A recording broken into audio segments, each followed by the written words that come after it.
माँ का बटुआ। कुछ बातें बाद में ही समझ आती हैं। मैं अकेली बैठी धूप सेक रही थी। माँ की कई बातें याद आ रही थी। माँ को अपने पास रहने के लिए लेकर आ गई थी। माँ अकेली घर में रहती थी। हमें उनकी चिंता लग रही थी, पर माँ अपना घर छोड़कर कहीं जाने ही नहीं चाहती थी।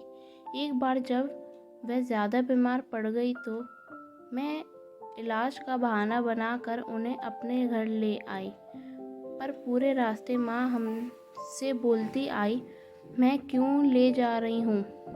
क्या मैं अपनी जड़ से अलग होकर तुम्हारे यहाँ चैन व सुकून से रह पाऊँगी? किसी पेड़ को अपनी जड़ से अलग होने पर पनपते देखा है। मैं अपने घर से अलग होकर चैन से मर भी नहीं पाऊँगी। मैं उन्हें समझाती, माँ तुम किस ज़माने की बात कर रही हो? अब वो ज़माना नहीं रहा जब लड़की की शादी कहाँ से होती है और वह अपने हस्बैंड के साथ रहती कहाँ है। देश की तो बात ही छोड़ो, लोग अपनी जीविका के लिए विदेश जाकर रह रहे हैं। माँ कोई भी जानता कि अब कहाँ किसकी मौत होगी। घर में कोई नहीं है, तुम अकेले वहाँ रहती हो। हम लोग तुम्हारे लिए परेशान रहते हैं। यहाँ मेरे बच्चों के साथ आराम से रहोगी। बच्चों के साथ तुम्हारा मन लगेगा। कुछ दिनों तक तो माँ ठीक से रही, पर जैसे ही तबीयत ठीक हुई घर जाने के लिए परेशान हो गई। जब भी मैं उनके पास बैठती तो यह अपनी पुरानी सोच की बातें लेकर शुरू हो जाती। हालांकि मैं अपनी तरफ से वह सारी सुख सुविधा देने की कोशिश करती जो मैं दे सकती थी, पर उनका मन अपने घर में ही अटका रहता। आज फिर जैसे ही मैं उनके पास गई तो कहने लगी, सुनो सुनिया, मुझे घर ले चलो। मेरा मन यहाँ नहीं लगता।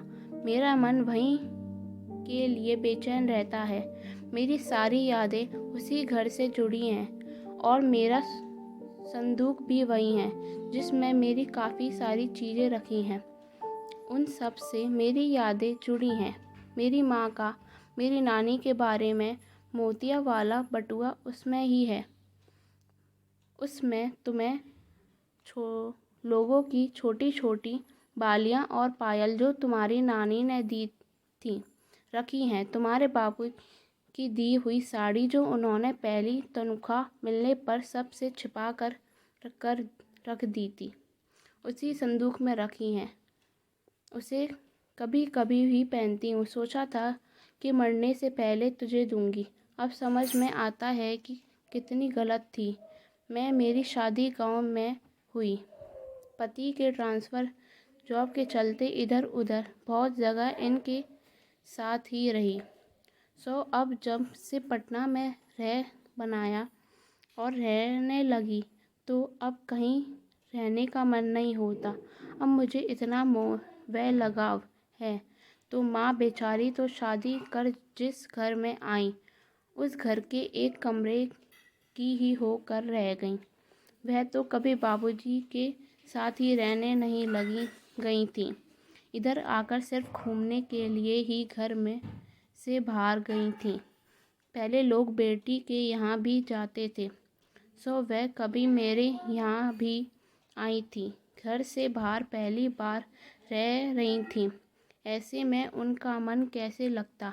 आज उन सारी बातों को सोचकर दुख हो रहा है कि मैं माँ की भावनाओं की कद्र नहीं कर पाई। क्षमा करना माँ, कुछ बातें एक उम्र के बाद ही समझ आती हैं।